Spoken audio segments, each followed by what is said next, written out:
Hi, OJ. I beg you, let me speak. Because silence has eaten me up for too long. They told us, don't ask questions, just serve food and go home.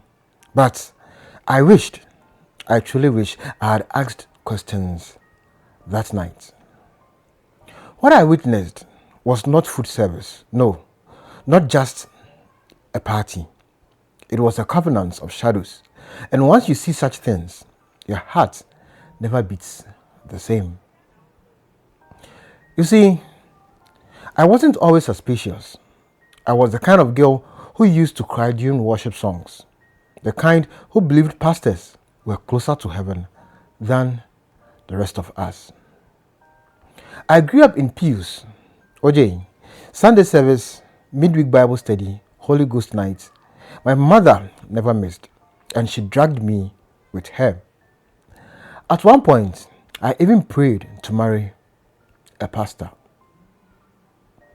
I thought men of God were pure, untouchable.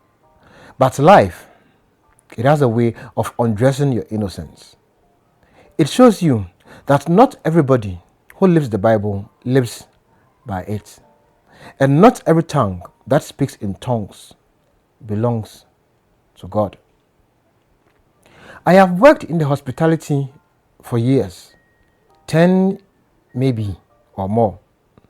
No university degree, but I can run a catering crew like a general. High-end events, private contracts, places where silence is more valuable than the food itself. We were trained to be invisible. No village weddings, no loud funerals. Our clients were the type who pay for loyalty. Oil magnates, senators, even pastors. So when the call came that Friday, I thought it was just another job. I was tired, 3 events back to back, but money has its own language and I needed it. Private gathering, pastors only, Lekki side, sensitive, no phones, no questions, be invisible. That's all my supervisor said.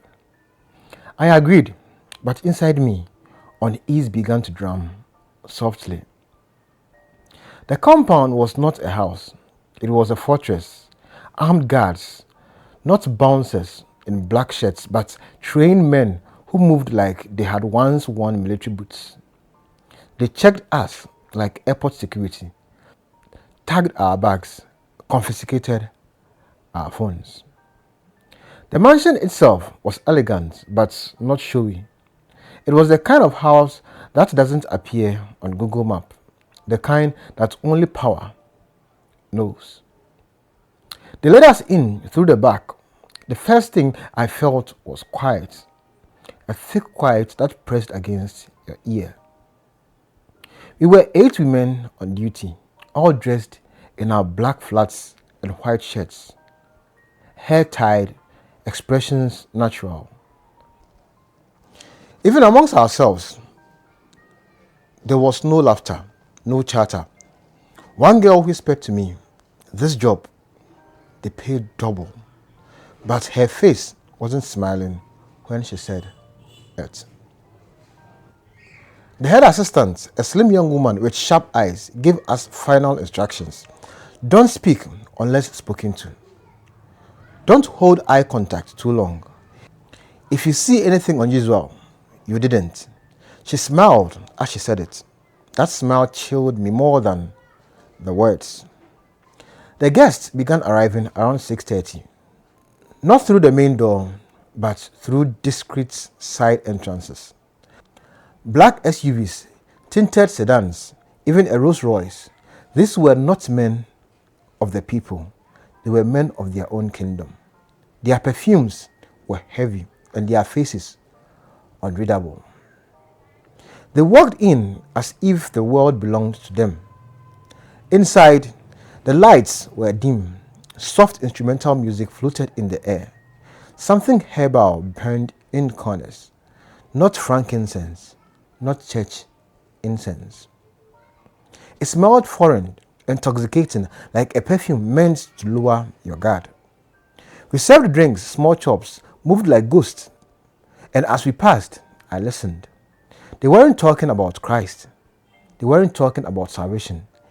Their words were about land, contracts, money, women, and power. They laughed the kind of laughter that sounded expressive and cruel. Then, around 7:15, the atmosphere shifted.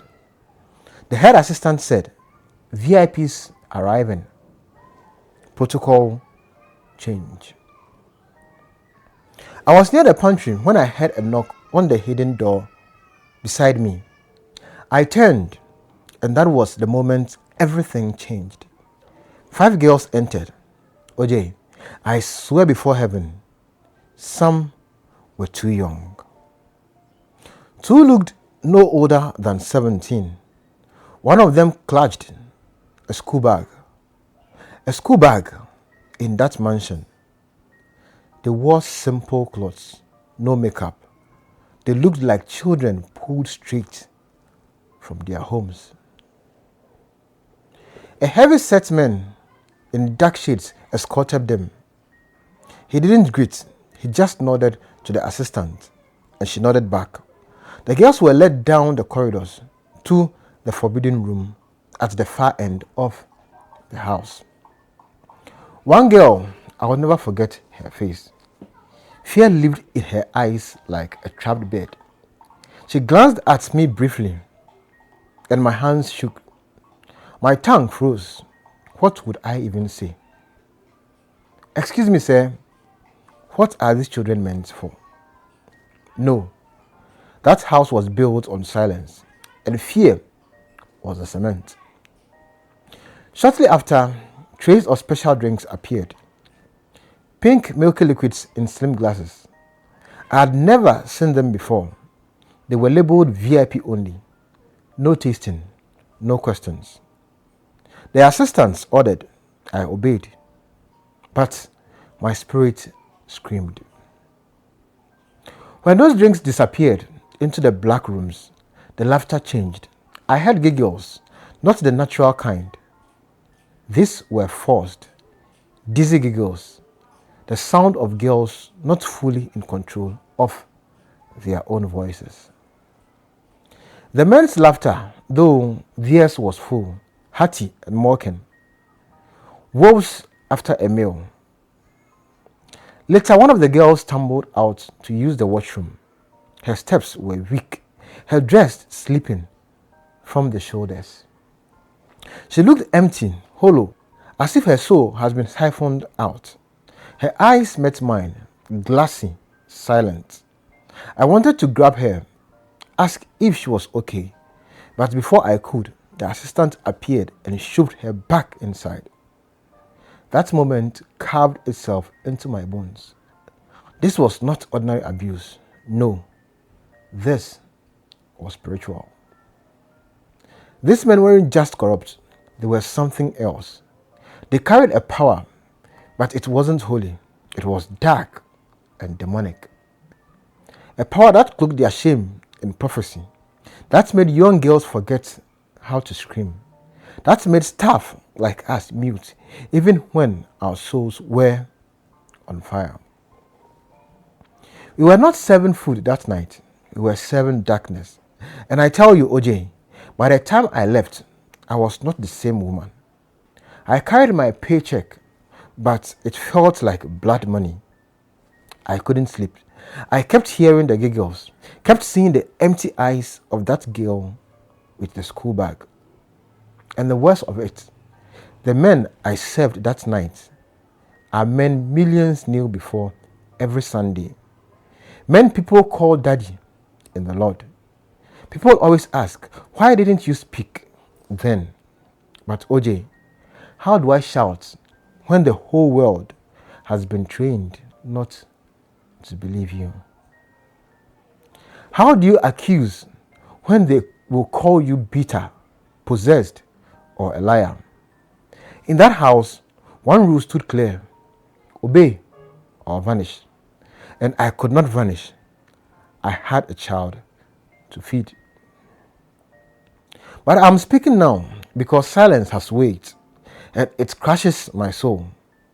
I want every young woman working in hidden places to hear me. You are worth more than invisibility. If something feels wrong, it is wrong.